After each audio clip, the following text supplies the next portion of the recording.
Hey everyone, this is Matt from Games Radar, and I'm here with Ben. Hi everyone. And he's been playing WWE 2K17. You've had about 4 hours with it, Ben. It's fair to say you're probably the biggest wrestling fan I know. How are you finding it so far? Yeah, I'm really enjoying it. So yeah, I've played a version of the code which I believe is close to completion, if not finally there in full. It's great. I think this year the big difference for me is they've gone to town on fan service. So they've abolished, and quite controversially I should say, they've abolished the previous showcase mode. That is not a thing anymore. Now you've only got Universe, you've got My Career, and you've got your exhibition matches. And Universe, they really have gone all in on making it fully customizable, building your own shows, editing every facet of those shows, even things like the intro movie and the music that plays while you're waiting for your show to start, Michael Cole's commentary introducing the show. Everything about it, I think, is a real thumbs up in terms of fan service. So, I mean, I think my dream with a wrestling game has always been to kind of almost have like that RPG feel. Of actually living the role of being a wrestler, and is Create Your Show kind of making that dream a possibility? Are you feeling like you're kind of like, are you sort of like a GM, or are you creating things as you go? Are you sort of like in full control of it? Yeah, you are a GM really, and like it's a mode. Universe has been there for the last 2 or 3 years, but it's felt certainly last year it felt like you had control of the shows and when they went on, but beyond that, the game sort of decided stuff for you, and it took quite a lot of effort to move away from the boundaries it gave you. Whereas now, sort of, for instance, so as I say, you'll load up Raw, it'll have the Raw intro music, it will have the Raw the intro video, which is again something you can change if you want to, and then you can set all the matches, you can tweak things as you see fit, including this year introducing promos. So you can actually have people, you'll see in this video here, you've got Brock Lesnar and Dean Ambrose facing off, and spouting nonsense to each other, talking smack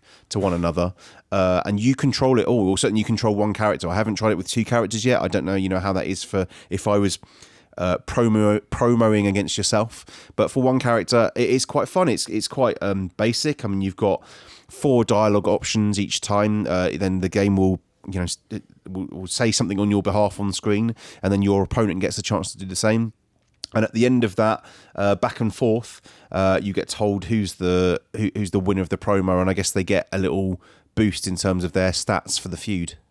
That's a really cool way of doing it, actually, because this is the thing they touched on slightly last year, wasn't it? And that you'd get that bit backstage that would kind of define what kind of character you were. But this feels a little bit more advanced. Does it sort of feel like a significant step forward? I think it really does. I think it needs work, the promo stuff. There's like some lines in there about, like there's a bad smell backstage. At the same time, you could say that is WWE TV. There's like a level of immaturity there sometimes. Kind of John Cena's had crazy, the sort of 11-year-old insults that you'd hear in the playground. He's had them on TV over the years, so maybe it's supposed to be a reflection of WWE TV, but it feels like they're building to something. And I think couple the promo stuff to the array of matches on offer this year, and the fact you can customize it all yourself, and Universe really does feel like it's finally fulfilling the potential it's had for a number of years. I mean, this is kind of the area where it's fallen down in the past, because I think last year, especially the actual game itself, which we haven't even talked about yet, like that's pretty much locked down. They know what they're doing. It's really good fun to play. It's everything else that surrounds it that makes it a good or bad wrestling game. With that in mind, obviously one of the biggest things with wrestling at the moment is women's wrestling, and it was pretty terribly represented last year. Is there much improvement this year? They've definitely improved it. There was a rumour going around, earlier in the year that, for example, one of the new match types is being able to fight backstage. There was a rumour going around that the women wouldn't be able to do that. I'm pleased to say that's not correct. They can fight backstage, which we'll talk about in a little bit. They've fleshed out the roster, so you've got a number of up-and-coming ladies represented this year. So last year, controversially, they left out the 4 horsewomen, which was Charlotte, Bayley, Sasha Banks and Becky Lynch. They are all present and correct this year. But in addition to that, you can play as Asuka, who's like the current NXT champion. You can play as Dana Brooke, who's on Raw at the moment. You can play any number of the SmackDown recent call-ups. So you've got Alexa Bliss, you've got Carmella, and so on. I think they've done a really good job on the roster. The actual gameplay in the ring, I'd say it's very similar to last year in terms of like the women's matches are, I guess, a slightly faster, more featherweight version of the men's matches. Intriguingly, I played as Nia Jax, who's like one of the DLC characters. And she didn't feel that much different to the rest of the women's roster.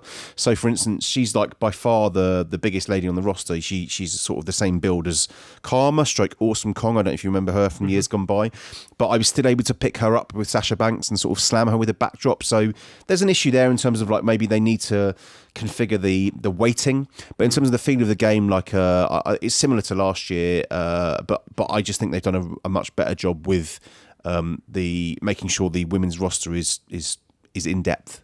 In terms of new stuff, then, what do we have in the shape of new matches? So the new matches, you can brawl backstage now, and this is a very cool feature. Again, it's the thing people have clamoured for years, where I think it was in SmackDown Here Comes the Pain and sort of went away.